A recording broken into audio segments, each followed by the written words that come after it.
It began with a rumor in the heat. In the late summer of 1848, Charleston hung heavy under a sky the color of old linen, its streets shimmering with humidity and impatience. Carriages rattled over cobblestones slick with recent rain, vendors shouted over one another at the open market, and the smell of salt from the harbor clung to every doorway and every shirt. Life went on as it always had, predictable, familiar, almost comfortable in its routines. That was precisely why no one expected what came next. On a Wednesday morning in the modest neighborhood near Trad Street, a young woman named Eleanor Brennan stood at the edge of her family's garden, her fingers tracing the rough bark of an oak tree. She was 17 years old, slender and pale, with dark hair pulled back in a simple braid. Her eyes, though open, saw nothing. Eleanor had been blind since birth, a condition that made her both invisible and painfully visible in a town that prided itself on appearances. Her father, Thomas Brennan, was a printer who ran a small shop on King Street. Her mother had died 3 years earlier from fever, leaving Thomas to raise Eleanor alone. He was a practical man, steady and quiet, who believed in work and routine. He had taught Eleanor to navigate their home by touch and sound, to recognize voices and footsteps, to move through the world with dignity despite her condition. That morning, Eleanor had been standing in the garden for nearly an hour, her face turned toward the street as if listening to something no one else could hear. Her neighbor, Mrs. Calloway, a woman with sharp eyes and a sharper tongue, noticed her from across the fence. "Eleanor, dear, are you well?" Mrs. Calloway called out, her voice laced with curiosity more than concern. Eleanor turned slowly, her expression distant. "Mrs. Calloway," she said softly, "I need to speak with my father." "Is something wrong?" "I heard something," Eleanor said, her voice barely above a whisper. "A name, a man's name, and I heard him fall." Mrs. Calloway frowned. "What do you mean, fall?" "I don't know how to explain it," Eleanor said, her hands trembling slightly. "But I heard it clearly. Samuel Pritchard. He's going to die." The name hung in the air like smoke. Samuel Pritchard was a well-known merchant in Charleston, a man of considerable wealth and influence.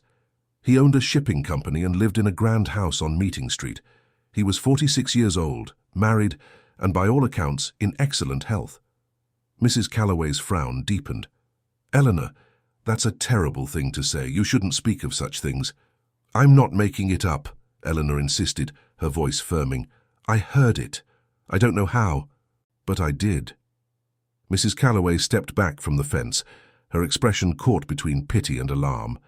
"You should go inside, dear. The heat is getting to you." But Eleanor didn't move. She stood there, her face turned toward the street, as if waiting for something only she could sense. By noon the story had spread. Mrs. Calloway, despite her initial discomfort, couldn't resist sharing what she'd heard. She told her sister, who told the grocer, who told the postmaster. By the time the sun reached its peak, half the neighborhood knew that the blind Brennan girl had predicted the death of Samuel Pritchard. Most people laughed. A few shook their heads in disapproval. Some muttered about the dangers of letting a blind girl speak so freely, as if her condition had somehow addled her mind. Thomas Brennan, when he heard the news from a concerned customer, felt his stomach tighten with dread. He closed his shop early and hurried home. He found Eleanor sitting in the parlor, her hands folded in her lap, her face calm but pale. "Eleanor," he said gently, kneeling before her, "what happened this morning?" "I told the truth, Father," she said simply. "I heard his name. I heard him fall. I don't know how I know, but I do."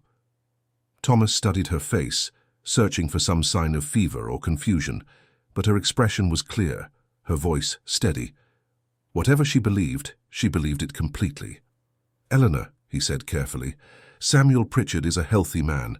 There's no reason to think—" "I know what I heard," she interrupted softly, "and it will happen." Thomas said nothing. He simply took her hand and held it, wondering what storm was about to descend on them both. By evening, the laughter had grown louder. In the taverns along East Bay Street, men gathered over ale and tobacco, their voices rising in mockery. The story of Eleanor Brennan's prediction had reached every corner of Charleston, and it had become the joke of the day. A blind girl, they said, claiming to know the future. A girl who couldn't see her own hand in front of her face, pretending to see death itself. "Maybe she's been reading too many of her father's pamphlets," one man joked, slapping the table. "All those Gothic tales rotting her brain." "Or maybe," another added with a grin, "she's just looking for attention. Blind girls don't get much of that, do they?" The laughter spread, cruel and careless, the way laughter often is when directed at those who cannot defend themselves. Samuel Pritchard himself heard the story that evening, relayed to him by his business partner over dinner. He listened with mild amusement, shaking his head. "A blind girl predicting my death," Pritchard said, swirling his wine. "Well, I suppose I should be flattered. At least someone's thinking of me." His wife, Margaret, a woman of 40 with sharp features and a sharper wit, frowned. "It's in poor taste, Samuel. The girl is troubled. Someone should speak to her father." "Let them have their fun," Pritchard said dismissively. "By tomorrow they'll have forgotten all about it." But not everyone laughed. There were those in Charleston who remembered other stories, older stories, about people who claimed to know things they shouldn't. There were whispers in certain circles, particularly among the older women who gathered at the market, about intuition and instinct, about the ways some people seemed to sense trouble before it arrived. Mrs. Adelaide Thorne, a widow who had lived in Charleston for 60 years, heard the story from her housekeeper. She sat in her drawing room, her hands folded over her cane, her expression thoughtful. "What did the girl say exactly?" Mrs. Thorne asked. "She said she heard his name, ma'am, Samuel Pritchard, and she said he was going to die." Mrs. Thorne was silent for a long moment. "Did she say when?" "No, ma'am. Just that it would happen." Mrs. Thorne nodded slowly. "Interesting. Do you believe her, ma'am?" "I believe," Mrs. Thorne said carefully, "that some people are more attuned to the world than others. The blind girl has lost one sense. Perhaps others have sharpened in its place." The housekeeper looked uneasy. "That sounds like superstition, ma'am." "Perhaps," Mrs. Thorne said. "Or perhaps it's simply observation. Time will tell." Meanwhile, at the Brennan household, Thomas sat across from his daughter in the dim light of the parlor. The laughter from the street had reached them, muffled but unmistakable. Eleanor sat with her hands in her lap, her face turned toward the window, though she could see nothing beyond it. "They're laughing at you," Thomas said quietly. "I know," Eleanor replied. "Does it bother you?" Eleanor hesitated. "It should, I suppose, but it doesn't. I didn't say it for them. I said it because it's true." Thomas leaned back in his chair, his expression troubled. "Eleanor, you have to understand how this sounds. You've made a claim that can't be proven, and if nothing happens—" "Something will happen," Eleanor said, her voice firm. "I don't know when, but it will." Thomas studied her face, the calm determination in her expression. He had raised her to be honest, to speak her mind. Now he wondered if he had given her too much freedom. "If you're wrong," he said gently, "this will follow you. People won't forget." "And if I'm right?" Eleanor asked. Thomas had no answer for that. That night, Charleston settled into uneasy sleep. Most people dismissed the story as nonsense, the ravings of a girl who didn't know better. But a few lay awake, wondering if there was something more to Eleanor Brennan than met the eye, wondering if the blind girl who spoke of death might actually know something the rest of them didn't. And in his grand house on Meeting Street, Samuel Pritchard slept soundly, unaware that his name had become the center of a storm he couldn't yet see. The following morning arrived with no ceremony. Charleston woke to the same humid air, the same clattering carriages, the same rhythm of commerce and conversation. Samuel Pritchard rose at dawn, dressed in his usual meticulous fashion, and descended the stairs of his home to take breakfast with his wife. He was a man of routine, and nothing about this Thursday felt different from any other. At the Brennan house, Eleanor woke to the sound of her father preparing for the day. She dressed herself carefully, her fingers moving with practiced efficiency over the buttons of her dress. She had learned long ago to navigate her world through touch and memory, and she moved through the house with quiet confidence. Thomas watched her from the doorway of the kitchen, his expression weary. He had barely slept. The laughter from the previous evening still echoed in his mind, and he dreaded what the day might bring. "Eleanor," he said gently, "I'm going to the shop. Will you be all right here?" "I'll be fine, Father," she said, her voice calm. "If anyone comes by, if anyone says anything—" "I know," Eleanor interrupted softly. "I'll stay inside." Thomas hesitated, then nodded. He kissed her forehead and left, his footsteps heavy on the wooden porch. Eleanor stood alone in the kitchen, her hands resting on the table. She could feel the weight of the town's judgment pressing against the walls of the house, but she felt no regret. She had spoken the truth as she understood it, and she would not take it back. Across town, Samuel Pritchard was conducting business as usual. He met with his partner at the shipping office, reviewed manifests and invoices, and discussed plans for an upcoming voyage. He was in good spirits, his health robust, his mind sharp. There was no indication that anything was amiss. By midday, the mockery had intensified. Groups of young men gathered near the market, recounting the story with embellishments. Some claimed Eleanor had predicted the exact hour of Pritchard's death. Others said she had described the manner of his demise in gruesome detail. None of it was true, but the truth mattered little when a story was this entertaining. At the printer's shop, Thomas endured a steady stream of customers who came not to buy, but to gossip. Some were sympathetic, offering awkward condolences for his daughter's condition. Others were less kind, making jokes at Eleanor's expense. Thomas bore it all in silence, his jaw tight, his hands clenched beneath the counter. One man, a lawyer named Gregory Whitfield, entered the shop with a smirk. "Brennan," he said, leaning against the counter, "I hear your daughter's gone into the fortune-telling business. Perhaps she should set up a tent at the market. Could be profitable." Thomas looked up, his expression cold. "My daughter is not a fortune-teller, Mr. Whitfield. She simply said what she believed to be true." "And what she believes," Whitfield said with a laugh, "is that Samuel Pritchard is going to drop dead. Quite a bold claim for a girl who can't see past her own nose." Thomas's hands tightened into fists. "I think you've said enough." Whitfield straightened, his smirk fading. "Careful, Brennan. People are already talking. You don't want to make things worse." He left the shop and Thomas stood alone, his heart pounding with anger and fear. He knew Whitfield was right.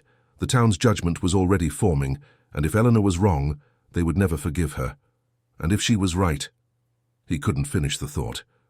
That afternoon, Samuel Pritchard took a walk along the Battery, the wide promenade that overlooked Charleston Harbor. It was his habit to walk after lunch, to clear his mind and enjoy the sea breeze. He moved with confidence, his cane tapping lightly against the cobblestones, his hat tilted against the sun. As he walked, he passed a group of women who fell silent at his approach. He tipped his hat politely, and they nodded in return, their faces carefully neutral. Once he was out of earshot, they resumed their conversation in hushed tones. "Do you think it's true?" one of them asked. "Of course not," another replied. "The girl is troubled. She doesn't know what she's saying." "But what if—" "There is no what if," the first woman said firmly. "Samuel Pritchard is perfectly healthy. This whole thing is absurd." And yet, as they watched him walk away, a small seed of doubt had been planted. What if the blind girl was right? What if she had somehow sensed something the rest of them couldn't? The thought was unsettling, and they pushed it away, returning to safer topics. Samuel Pritchard felt none of this unease.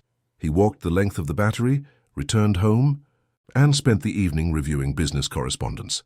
He went to bed at his usual hour, his mind at ease, his body strong. Nothing happened.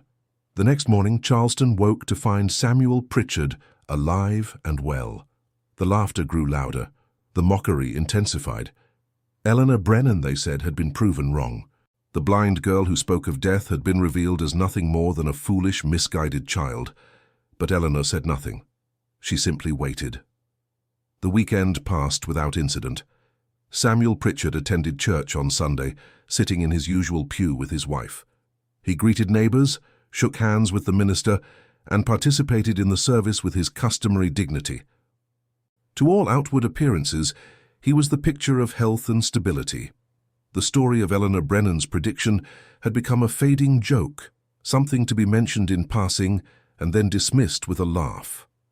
At the Brennan household, the atmosphere was tense. Thomas had stopped going to the taverns, unable to bear the smirks and whispers that followed him. He spent his evenings at home with Eleanor, reading to her from the books she loved, histories, travel narratives, anything that took them away from the suffocating reality of their current situation. Eleanor listened quietly, her face peaceful, her hands folded in her lap. She showed no sign of doubt or distress. When Thomas asked her gently if she wanted to clarify what she'd said, to explain that perhaps she'd been mistaken, she simply shook her head. "I wasn't mistaken, Father," she said. "It will happen."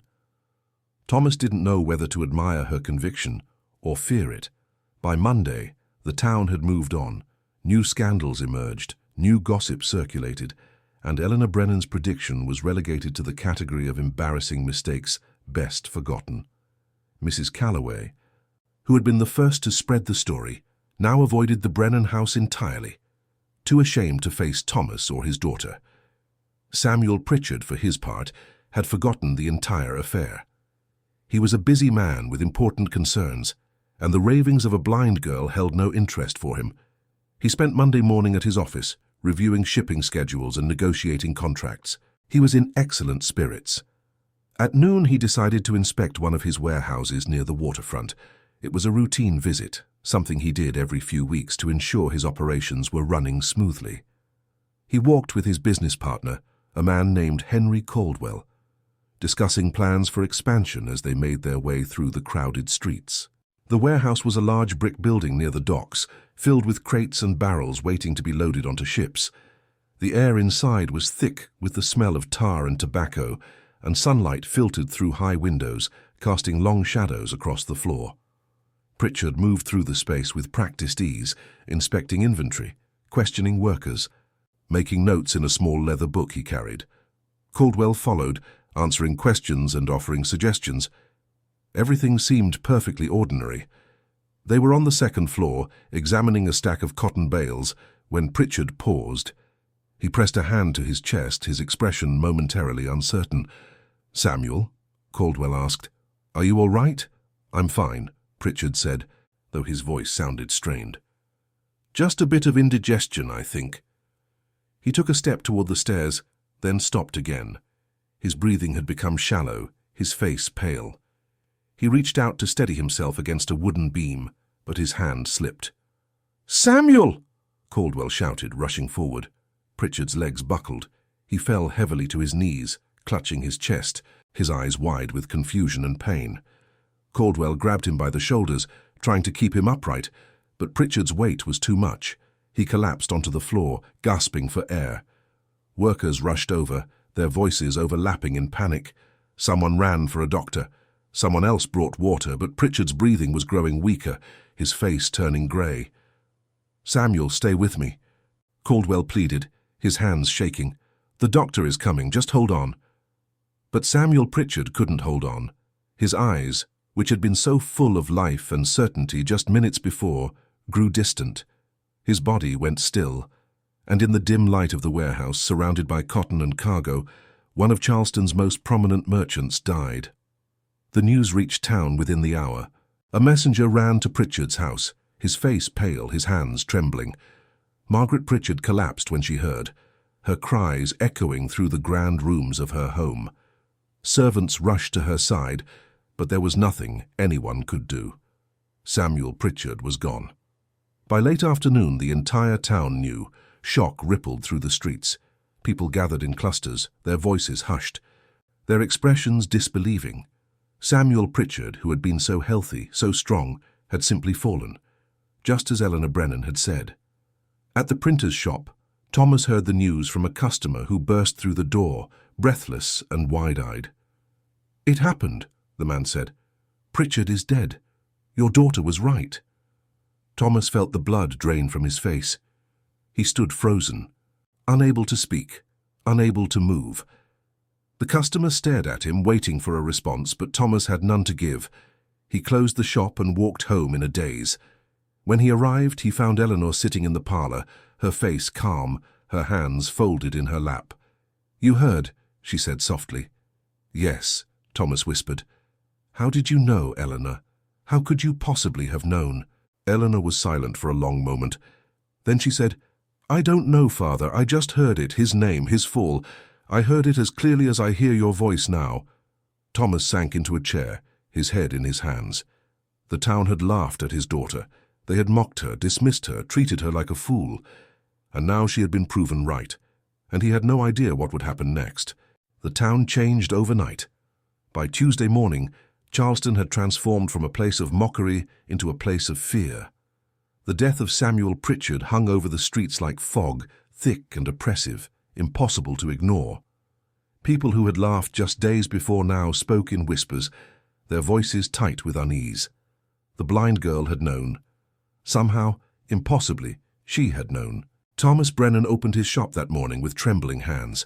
He had barely slept, his mind churning with questions he couldn't answer. How had Eleanor known? What did it mean? And most troubling of all, would she know again? The first customer arrived before he'd even finished arranging the counter. It was Mrs. Adelaide Thorne, the elderly widow who had listened to the story with such thoughtful interest days before. She entered slowly, leaning on her cane, her expression grave. "Mr. Brennan," she said quietly, "I'd like to speak with your daughter." Thomas stiffened. "Mrs. Thorne, Eleanor is not receiving visitors. This has been very difficult for her." "I'm sure it has," Mrs. Thorne said, her voice gentle but firm. "But I'm not here to gawk or to judge. I simply want to understand." Thomas studied her face, searching for signs of ulterior motive. But Mrs. Thorne's expression held only genuine curiosity, tinged with something that might have been respect. "She didn't do anything wrong," Thomas said defensively. "She simply spoke what she believed to be true." "I know," Mrs. Thorne replied. "And she was right. That's what troubles people, Mr. Brennan. Not that she was wrong, but that she was right." Thomas felt the weight of those words settle over him. Mrs. Thorne was correct. If Eleanor had been wrong, the town would have forgotten her within a week. But because she had been right, because she had somehow known something impossible to know, she had become something else entirely, something frightening. Mrs. Thorne left without insisting further, but she was not the last. Throughout the day, people came to the shop, not to buy, but to ask questions. Some were cautious, approaching the subject carefully, as if afraid of what they might learn. Others were more direct, demanding to know how Eleanor had known, what she had seen, whether she could do it again. Thomas refused to answer. He turned them all away, his patience wearing thinner with each encounter. By afternoon, he closed the shop early and hurried home, desperate to shield his daughter from the storm gathering around them. He found Eleanor in the garden, standing near the oak tree where it had all begun. Her face was turned toward the sun, her expression peaceful despite everything happening around her. "Eleanor," Thomas said gently, approaching her, "we need to talk." "About what people are saying?" Eleanor asked. "Yes." Eleanor nodded slowly. "I can hear them, Father. Even from here. Their voices carry." Thomas sat on the garden bench, his shoulders sagging with exhaustion. "They're afraid of you, Eleanor. They don't understand what happened, and fear makes people dangerous." "I know," Eleanor said quietly. She moved to sit beside him, her hands finding his. "But I can't take back what I said, and I can't explain what I don't understand myself." "What did you hear exactly?" Thomas asked, not for the first time. "When you spoke of Pritchard, what did you experience?" Eleanor was silent for a long moment, her brow furrowed in concentration. "It was like hearing something through a wall," she finally said, "muffled, but clear. I heard his name, and I heard the sound of something falling. Not just a body, but everything, like the whole world shifted. And I knew with absolute certainty that he would die." Thomas felt a chill run down his spine. "Has it happened again? Since then?" Eleanor shook her head. "No, nothing." "If it does," Thomas said carefully, "I need you to tell me, before you tell anyone else." Eleanor turned her face toward him, her sightless eyes somehow seeming to look directly into his. "You're afraid I'll speak again?" "I'm afraid of what will happen if you do," Thomas admitted. "People are looking for explanations, Eleanor, and when they can't find rational ones, they invent their own. Right now, you're a curiosity, but if this continues, you could become something worse." "What could be worse than being afraid?" Eleanor asked softly. Thomas had no answer. He simply held her hand and watched the shadows lengthen across the garden, wondering what the coming days would bring. Meanwhile, across town, Margaret Pritchard sat in her darkened parlor, surrounded by mourning visitors. The funeral was planned for Thursday, and already the house was filled with flowers and hushed condolences. But Margaret's mind was elsewhere. She kept thinking about the blind girl who had spoken her husband's name days before he died. She had dismissed it at the time, of course, everyone had, but now the memory haunted her. Had the girl somehow caused Samuel's death? The thought was absurd, irrational, but it lingered nonetheless. How else could someone know something so impossible? Her sister, Caroline, sat beside her, holding her hand. "You need to rest, Margaret," Caroline said gently. "You've barely eaten." "That girl," Margaret whispered. "The Brennan girl. Do you think she knew, really knew?" Caroline hesitated. "I don't know what to think." "I want to speak with her," Margaret said suddenly, her voice firming. "I need to understand what happened." "Margaret, that's not a good idea. You're grieving. You're not thinking clearly." "I'm thinking perfectly clearly," Margaret insisted. "My husband is dead, and that girl predicted it. I have a right to know how." Caroline looked troubled but said nothing. She knew her sister well enough to recognize when argument was futile. Margaret Pritchard would have her answers, one way or another. And in the Brennan house, Eleanor sat in the gathering darkness, wondering if the sound would come again, wondering if she would hear another name, another fall, wondering if her life would ever be ordinary again. The answer, though she didn't know it yet, was no. Wednesday brought rain. It fell in heavy sheets, turning Charleston's streets into rivers of mud and forcing people indoors. The funeral preparations for Samuel Pritchard continued behind closed doors, the somber arrangements made more oppressive by the weather. The town moved slowly, cautiously, as if afraid that any sudden movement might trigger another catastrophe. At the Brennan house, Eleanor woke to the sound of rain hammering against the roof. She dressed and made her way downstairs, her fingers trailing along the familiar walls. Her father was already in the kitchen, preparing a simple breakfast of bread and tea. "The rain is heavy," Eleanor observed, settling into her chair. "Yes," Thomas replied, his voice distant. He had slept poorly again, his dreams filled with angry crowds and accusations he couldn't defend against.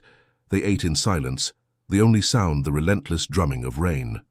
Thomas was preparing to leave for the shop when a knock came at the door. He tensed, exchanging a worried glance with Eleanor, even though she couldn't see it. He opened the door to find Margaret Pritchard standing on the porch, soaked despite her umbrella, her face pale and drawn. A carriage waited in the street behind her, the driver huddled under a tarpaulin.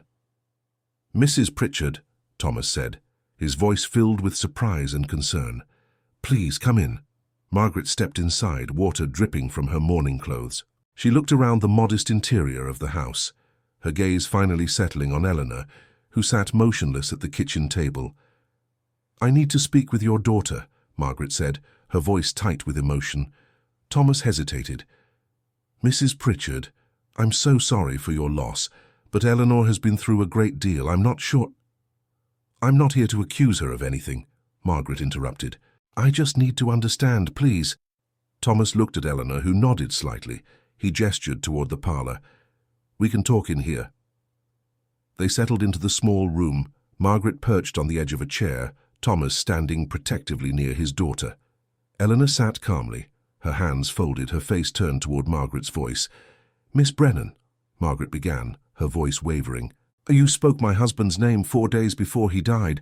You said he would fall. How did you know?" Eleanor was quiet for a moment. "I heard it, Mrs. Pritchard. I don't know how else to explain it. I heard his name, and I heard him fall."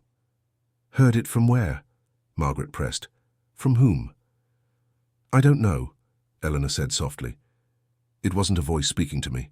It was more like an echo of something that hadn't happened yet, like hearing thunder before the storm arrives." Margaret's hands clenched in her lap. "My husband was healthy. The doctor said his heart simply stopped. There was no warning, no illness. How could you possibly have known?" "I don't have an answer that will satisfy you," Eleanor said. "I wish I did, but I can't explain something I don't understand myself." Margaret stared at her, searching the girl's face for signs of deception or madness, but Eleanor's expression was serene, almost unbearably calm. There was no triumph in her bearing, no satisfaction at being proven right. only a quiet acceptance of something beyond her control. "Has it happened again?" Margaret asked. "Have you heard other names?" "No," Eleanor said. "Nothing since your husband." Margaret stood abruptly, pacing to the window. The rain continued its assault, blurring the world beyond the glass. "People are saying you're cursed, that you bring death by speaking of it." Thomas stepped forward. "That's absurd. My daughter didn't cause anything. She simply knew what shouldn't be known." Margaret finished, turning to face him. "Don't you see, that's what terrifies people. Not that she was right, but that she possessed knowledge that shouldn't exist." "My daughter is not a curse," Thomas said firmly. "She's a young woman who experienced something extraordinary. That doesn't make her dangerous." Margaret's expression softened slightly. "I don't think she's dangerous, Mr. Brennan. But I do think she's something this town isn't prepared to accept." She moved toward the door, then paused. "The funeral is tomorrow. I would prefer if neither of you attended." Thomas felt anger flash through him. "We have every right—" "I'm not forbidding you," Margaret said quietly. "I'm asking, for your daughter's sake as much as mine. People are looking for someone to blame, and your presence would only inflame things." She left without waiting for a response, her footsteps disappearing into the rain. Thomas closed the door and turned to Eleanor. "This is getting worse." "I know," Eleanor said. She stood and moved to the window, pressing her hand against the cool glass. "Father, what if it happens again?" "What do you mean?" "What if I hear another name? What if I know another death is coming? Should I speak or should I stay silent?" Thomas felt his heart constrict. It was the question he'd been avoiding since Pritchard's death. "I don't know, Eleanor. I honestly don't know." Eleanor nodded slowly. "Neither do I." That afternoon the rain continued. Thomas went to his shop but found no customers. The streets were empty. The town hunkered down against both the storm and the growing sense of unease. He closed early and returned home, finding Eleanor sitting in the parlor, her hands idle in her lap. "Eleanor," he said gently, "are you hearing anything now?" She shook her head. "Nothing, just the rain." Thomas sat beside her, and they listened together to the water beating against the house. Somewhere in the town, Margaret Pritchard was preparing to bury her husband. Somewhere people were whispering about the blind girl who knew too much, and somewhere the future was taking shape, moment by moment, breath by breath, carrying with it secrets that no one should know. But Eleanor heard none of it, for now there was only the rain, constant and eternal, washing everything clean. Thursday arrived with clearing skies. The rain had stopped during the night, leaving Charleston washed and glistening under pale morning light. The funeral of Samuel Pritchard would proceed as planned, and the town prepared to gather in collective mourning. Black crape hung from doorways, church bells tolled solemnly, the streets filled with people dressed in dark clothing, moving toward St. Philip's Church with measured steps. Thomas and Eleanor remained home, honoring Margaret Pritchard's request. They sat in the parlor, listening to the distant bells, imagining the scene they couldn't witness. Thomas read from a book of Psalms, while Eleanor listened, her expression distant and thoughtful. The funeral was well attended. Nearly every person of prominence in Charleston came to pay respects, filling the church to capacity. Margaret Pritchard sat in the front pew, veiled and silent, flanked by family members who whispered comfort she couldn't hear. The minister delivered a eulogy praising Samuel's business acumen, his generosity, his devotion to family and community. But beneath the formal proceedings, tension hummed like a wire pulled too tight. People kept glancing at each other, their thoughts turning inevitably to the blind girl who had predicted this very moment. Some felt vindicated in their earlier skepticism, as if acknowledging Eleanor's accuracy would somehow validate something dangerous. Others felt a creeping dread, wondering what other impossible knowledge might emerge from the darkness of a young woman's unseeing mind. After the service, as the mourners filed out into the sunlight, conversations began in earnest. Gregory Whitfield, the lawyer who had mocked Thomas Brennan days earlier, stood with a group of men near the churchyard. "It's unnatural," Whitfield said, his voice low but carrying. "A girl shouldn't know such things. It goes against the natural order." "Perhaps it was coincidence," another man suggested weakly. Coincidence, Whitfield scoffed. She spoke his name. She said he would fall. And 3 days later, he collapsed dead in his warehouse. That's not coincidence, that's something else entirely. What are you suggesting? Asked Henry Caldwell, Pritchard's business partner, who had witnessed the death firsthand. Whitfield hesitated, choosing his words carefully. I'm suggesting that we need to be cautious. That girl possesses knowledge she shouldn't have, whether it's some form of madness, some trick, or something worse. We need to understand what we're dealing with. She's just a blind girl, Caldwell said, though his voice lacked conviction. He had watched Samuel Pritchard die, had seen the confusion and pain in his friend's eyes. The memory haunted him, and the thought that someone had predicted it made everything worse. Just a blind girl, Whitfield repeated mockingly. A blind girl who sees death before it arrives. Tell me, Caldwell, does that sound harmless to you? The conversation spread. By afternoon, small groups gathered throughout Charleston, discussing Eleanor Brennan in hushed tones. Some defended her, arguing she had done nothing wrong. Others called for investigation, demanding to know how she had acquired her knowledge. A few, the most superstitious, whispered darker things. Words like witch and demon, words that hadn't been spoken seriously in Charleston for decades.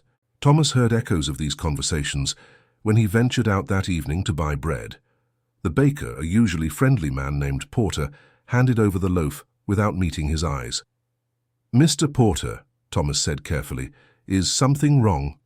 Porter glanced around nervously. Folks are talking, Brennan, about your daughter. Some of the things being said, they're not kind. What things? That she's unnatural, that she shouldn't be allowed to speak freely, that she might be dangerous. Porter leaned closer, his voice dropping. I don't believe it myself, mind you. But you should know what's being said. Thomas felt ice settle in his stomach. My daughter has done nothing wrong. She told the truth as she understood it, that's all. I know, Porter said, but truth can be dangerous, especially when it comes from places it shouldn't. Thomas returned home with the bread, his mind churning. He found Eleanor in the garden, standing by the oak tree, her face tilted toward the setting sun. Eleanor, he said, we need to consider leaving Charleston. She turned toward his voice, surprise evident on her face. Leave? Why? Because people are afraid of you, and fear makes people do terrible things. Eleanor was silent, her fingers trailing over the rough bark of the tree. Where would we go? Somewhere else, somewhere new, somewhere people don't know what happened here. And if it happens again, Eleanor asked quietly, if I hear another name, another death, running won't change what I am. Thomas had no answer. She was right, of course. They couldn't run from something that lived inside her, something that might emerge again at any moment. Father, Eleanor said softly, I don't want to leave. This is our home. These are people we've known our whole lives. I won't be driven away because I spoke an uncomfortable truth. Thomas looked at his daughter, at her quiet strength and dignity, and felt both pride and terror. She was braver than he was, more willing to face the consequences of being extraordinary in a world that demanded conformity. All right, he said finally, we'll stay, but promise me something. What? If you hear anything else, any other name, any other warning, tell me first, before you speak publicly. Give me a chance to help you decide how to handle it. Eleanor nodded slowly. I promise. They stood together in the failing light, father and daughter, united against a town that no longer knew what to make of them. Above them, the first stars began to appear, cold and distant, watching everything unfold with ancient indifference. Inside the house, the clock struck 7. Life continued its inexorable march forward, carrying them toward futures none of them could see. Except perhaps Eleanor, who stood in the darkness of her own vision, hearing things the rest of the world couldn't hear, knowing things no one should know, and waiting, always waiting, for the next sound to come. The following weeks tested everything. Charleston settled into an uneasy rhythm, the shock of Samuel Pritchard's death gradually fading into memory. His widow retreated into mourning. His business was absorbed by partners and competitors. Life moved forward, as it always does, pulling people along whether they were ready or not. But Eleanor Brennan remained a shadow over the town's conscience. People couldn't forget her, couldn't quite dismiss what had happened. Some avoided the Brennan house entirely, crossing to the other side of the street when they passed. Others stared openly, their faces a mixture of curiosity and fear. A few brave souls offered tentative friendship, wanting to understand rather than condemn. Thomas kept the print shop running, though business had declined. Some customers stayed loyal, but others found excuses to take their work elsewhere. Money grew tight. Thomas worried constantly, not just about finances, but about his daughter's safety and sanity.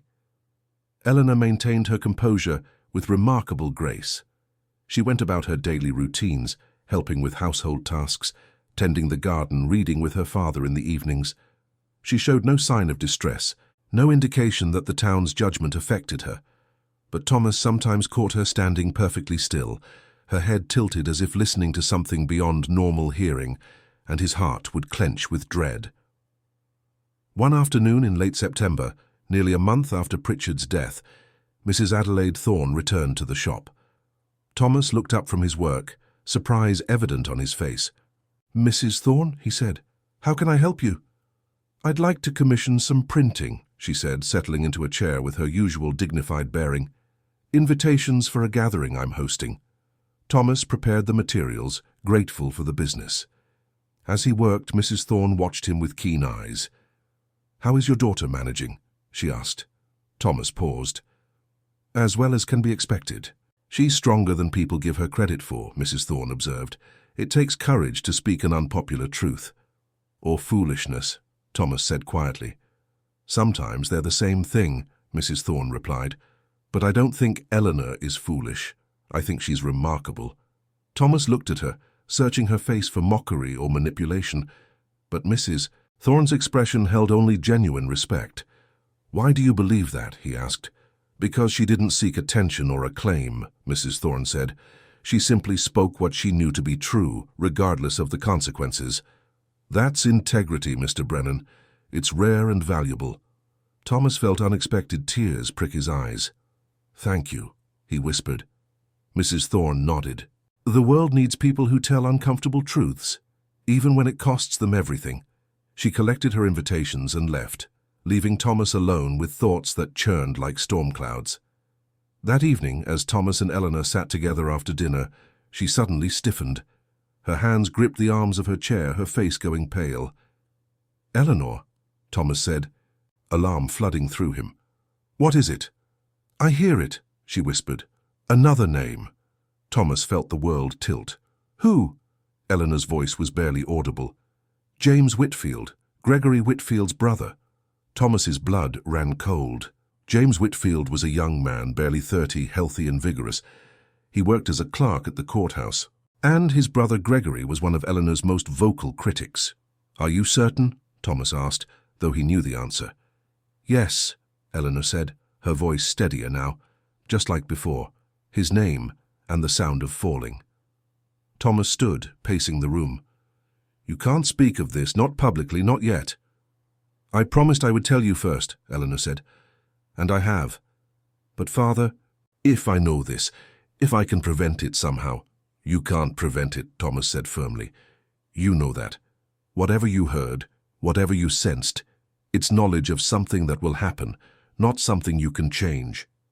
Eleanor's expression was troubled. "Then what's the purpose? Why would I know if I can't do anything?" "I don't know," Thomas admitted. "But speaking publicly will only make things worse, especially if it's Gregory Whitfield's brother." They sat in heavy silence, the weight of impossible knowledge pressing down on them. Eleanor had promised to tell her father first, and she had kept that promise. But now they faced an agonizing choice: speak and face the consequences, or remain silent and watch events unfold. Days passed. Thomas watched Eleanor carefully, looking for signs of distress. She remained calm, though he noticed her withdrawing slightly, spending more time in her own thoughts. The knowledge of James Whitfield's impending death sat between them like an uninvited guest impossible to ignore. 2 weeks later, James Whitfield was thrown from his horse while riding near the Battery. The animal spooked at a sudden noise, reared violently, and James fell backward, his head striking the cobblestones. He died instantly. The news reached the Brennan house through a neighbor.